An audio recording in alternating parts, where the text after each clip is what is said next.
When you're a kid, there's no time that's better than snack time. So for adults looking back at their favorite childhood snacks, that means a lot of nostalgia, and maybe even a late-night trip to the local grocery store to try to find them again. Unfortunately, a lot of your favorites either aren't around anymore or are otherwise incredibly tough to find. If these were some of your favorites, don't get your hopes up. Doritos 3D.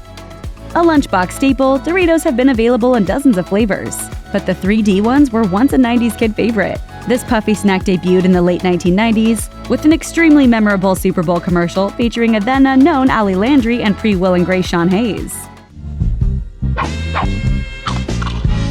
The commercial launched Landry's career, and people started to quickly gobble up Doritos 3Ds until they were discontinued in the US in the early 2000s. However, Doritos 3Ds are sold in Mexico, and resellers are putting bags up on eBay for a premium. However, they're not like the original 3Ds. The Mexican version only come in queso flavor, which Frito-Lay had used to try to resurrect them in 2015.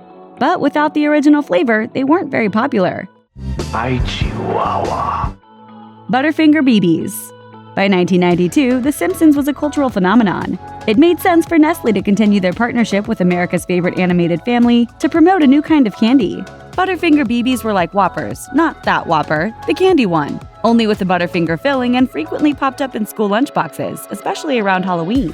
BBs were pretty popular during the 90s, but the product ended up getting discontinued in 2006 because of low sales. But at least we'll always have that catchphrase. Nobody better lay a finger on my Butterfinger. Keebler Tato skins. In the 80s and 90s, there were no limits to the uncommonly good snack creations that would emerge from the mysterious Keebler tree, filled with magical baking elves. One such creation was known as Tato skins. Keebler's Tato skins were crispy, oblong chips that promised to be made from potatoes and skins that are real. Heftier and heartier than a traditional potato chip, Tato skins were plentifully coated with flavorings like sour cream and onion and cheddar and bacon, and even saw some limited-run flavors like chili and cheese and steak and potato. We have had Italian skins. We have had Chinese skins. We've had Greek skins. I mean, that is the whole beauty of skins. If they still seem familiar to you, it's because a company called Inventure Foods bought the brand from Keebler in 2000 and remarketed them as TGI Fridays potato skins chips, albeit with a new recipe that used decidedly less salt and powdery flavorings. Sadly, no elfin magic is involved. Reggie bars. Though its heyday was extremely short-lived, the Reggie bar remains an iconic candy bar for kids from the late 70s and early 80s. The candy bar wasn't a bar at all. It was more shaped like a cookie or a baseball that was not a baseball and just really bumpy, with thick caramel, roasted peanuts, and dipped in a coating of milk chocolate, and packaged with a baseball card because the bar was named for famed Yankees Hall of Famer Reggie Jackson, a charismatic two-time World Series MVP who also appeared in TV shows and films like MacGyver and The Naked Gun. I must kill the queen. But before his acting career, back when he was playing for the Oakland A's, Jackson had famously declared that once he joined a New York team, they'd name a candy bar after him. And they did!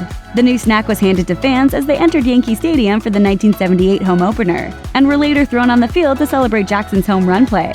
Sadly, Reggie Bar's flame blew out almost as quickly as Jackson's pop culture status. The rest of it is history. Keebler Magic Middles. We already know that those Keebler elves had their work cut out for them in the 80s, giving birth to a bunch of cookie and cracker delectables that we still can freely enjoy today. Alas, some of those beloved creations ended up on the wrong side of the tree, and were discontinued. But perhaps no cookie is missed as much as Magic Middles. The chewy shortbread cookie stuffed with a chocolate fudge center was beloved, but the subsequent social media requests for their return haven't been enough to coax Keebler into firing up the Magic Middle section of the factory just yet. Munch'ems. In the 80s and 90s, if you were hankering for a cracker that crunched like a chip, you need look no further than that magical tree and those ageless snack-happy elves. Was there anything they didn't make? Keebler's Munch'ems were marketed as a healthy alternative to chips because they were Baked? Not fried?